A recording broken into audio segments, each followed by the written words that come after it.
Queridos colegas, Aristóteles distingue tres clases de poder en general. El poder del padre con los hijos, del amo con el esclavo y del gobernante con los gobernados. ¿Cuál será la traducción del poder político de estos tres poderes, de estos tres tipos de poderes? ¿Cuál será el poder político? El gobernante con el gobernado. El poder del gobernante con los gobernados, o los gobernantes con los gobernados, ¿cierto? Ese es el poder político. Si a la definición de poder, que es la posibilidad de imponer la voluntad del dominante sobre la conducta del dominado, le sumamos el concepto política, que ¿cuál era el concepto política? Yarela, ¿está? Tengo en pantalla a un señor Pablo Guzmán, pero le creció mucho el pelo. Hola, profesor. Hola, Pablo. Bastante fina su voz, Pablo.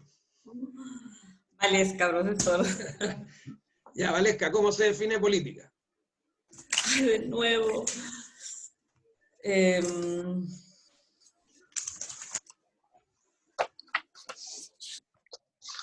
La forma que se organiza y se desarrolla un conjunto de conglomerados y la relación de las personas con esta organización. Ya.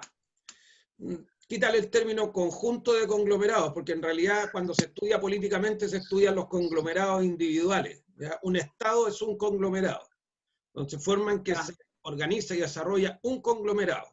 Ya, perfecto. Puede ser más de uno, regularmente sí, pero lo que debe pasar para el estudio es que nosotros vayamos analizando políticamente, para hacer buena ciencia política, la idea es que nosotros vayamos analizando políticamente un Estado, un lapso de tiempo, un pueblo extinto, ¿ya?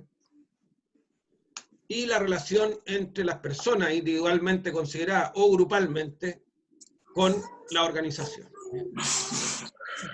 Gracias, Pablo. Muy bien.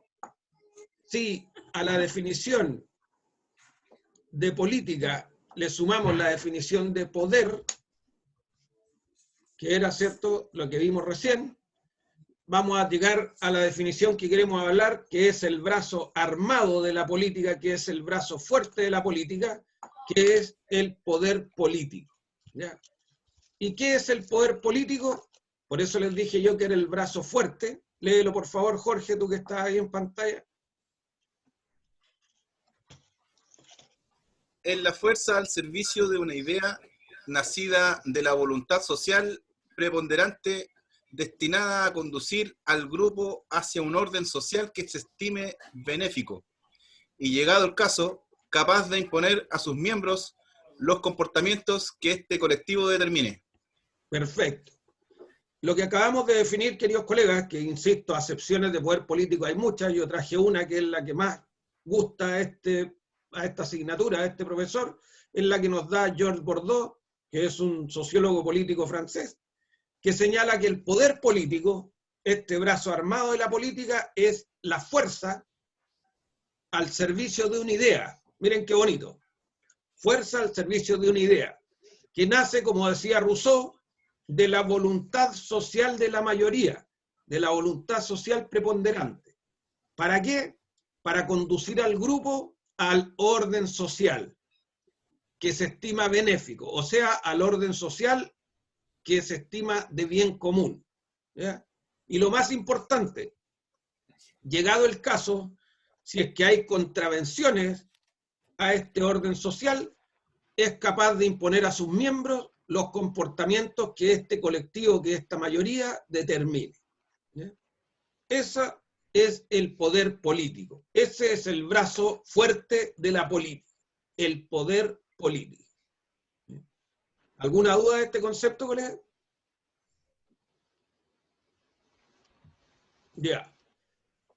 Una visión del poder político, ¿por qué es tan importante? Es lo que nos da Norberto Bobbio, que es un sociólogo criollo, que dice que el inicio y el fin de la teoría política es el poder. Dejémonos de eufemismos, dice Bobbio. La política, al igual que Maquiavelo, nos dice solamente cómo se va estudiando las distintas cúpulas de poder. ¿ya? Cómo se conquista, cómo se conserva y cómo se pierde.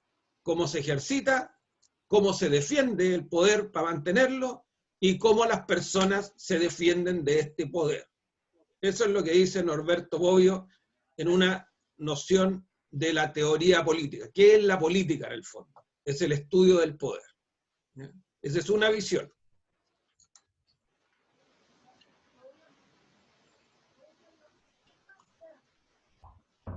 ¿Cuáles son los medios y cuál es el fin del poder político? El medio, anótenlo en grande, que tiene el poder político es la coerción. El medio que tiene el poder político es la coerción. Vamos a definir coerción inmediatamente, colega. Ustedes seguramente ya en algún ramo introductorio del derecho tienen que haber visto, acuñado este tema, coerción. ¿Ya? Y la finalidad del poder político no es otro que mantener el orden, que este orden de las comunidades sea duradero y estable, que es muy similar a la finalidad de las instituciones políticas y que es muy similar a las instituciones de la política. Pero aquí le sumo un ingrediente que es la coerción, que es la fuerza. ¿Ya? Este es el medio por el cual actúa la política, el poder político. ¿Y cómo se traduce eso? En una coerción. Que vamos a ver que el concepto coerción habla de la posibilidad o la amenaza del uso de la fuerza si las personas no se comportan como el colectivo o como la sociedad, como el ordenamiento jurídico lo establece. Eso es. Este paraguas del Leviatán que nos hablaba Hobbes. Este panóptico que nos está observando siempre, que si él se desvía de los cánones establecidos, nos agarra y nos saca de circulación o nos golpea y en otras sociedades o los mata, ¿cierto? Etcétera, etcétera.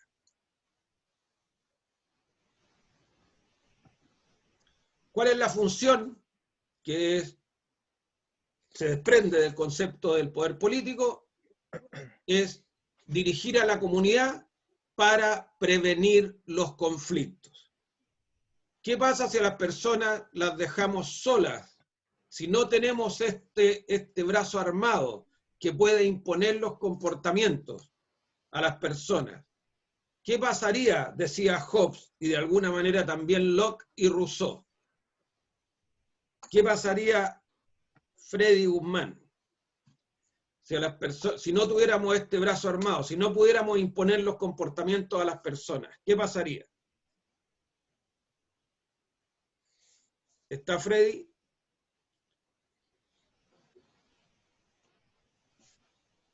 ¿No? ¿No se encuentra? Sí, profesor, sí. Sí. ¿Sí? ¿Me escucha? Sí. Sí. Hola, ¿Puede Freddy. repetir nuevamente? Lo escucho medio cortado, pero ¿puede repetir nuevamente? Ya. ¿Qué pasaría si no existiera este aliado de la política que es el brazo fuerte? Que se traduce en la coerción, en la amenaza del uso de la fuerza si las personas no se comportan según el orden establecido. ¿Qué pasaría si no estuvieran las personas sometidas a este paraguas de orden jurídico? Bueno, lo que pasaría es que realmente no se podría aplicar ningún tipo de norma. ¿Ya? O sea, no se dirigirían, primero que todo, claro, por eso el concepto que se aplica obviamente de coercibilidad es la posibilidad del uso de la aplicación de la fuerza, ¿Sí? ya que al final, si no se pudiese aplicar la fuerza, la posibilidad de aplicar la fuerza, no podríamos conformar un Estado o ninguna institución para poder hacer exigible las obligaciones también de los ciudadanos o de la ciudadanía. ¿Ya? Pero ¿qué pasaría si las leyes no fueran obligatorias? O si las No leyes no tendrían, contemplaran sanciones ante el no incumplimiento. tendrían, no sería, claro, sería un caos, no tendría ninguna finalidad respecto de crear algún tipo de ley, estableciendo como norma. ¿crees tú que podríamos vivir en una sociedad ordenada? No podríamos vivir en ninguna sociedad ordenada. No ¿Quién quiere creo, porque aportar? las personas con mayor poder se aprovecharían de las personas más vulnerables y no habría un orden, como decía Hobbes o Locke. Perfecto, Estaríamos como decía desprotegidos. Hobbes, ¿cierto? Se diría, profesor, Señalaba que una si no anarquía. tuviésemos este contrato social, o que si las personas no tuvieran un paraguas que los protegiera, volveríamos a la Eso época de las podría cavernas vivir. con la preeminencia del más fuerte, ¿cierto? Claro. Por lo tanto, lo que tendríamos solamente son conflictos, son confrontaciones. Por lo tanto, ¿cuál es la función del poder político? Es precisamente prevenir los conflictos, ¿ya? Imponiendo este marco general de convivencia y estableciendo también, de antemano tiene que estar establecido, previamente debe estar establecido, este sistema legítimo de coerción, este sistema legal de coerción para aquellos que incumplan el ordenamiento jurídico.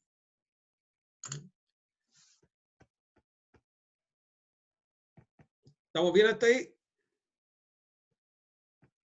Sí, profesor. Ya. Dice John Stuart Mill, que es un tratadista anglosajón sobre la libertad, que el único fin por el cual es justificable que la humanidad se entromete en la libertad de acción de cualquiera de sus miembros, el único fin por el cual alguien puede entrometerse en mis derechos, cualquiera, un Estado, otra persona puede entrometerse en mis derechos, es la propia protección. ¿Para qué entonces está este brazo fuerte de la política, que es el poder político? Para darnos protección.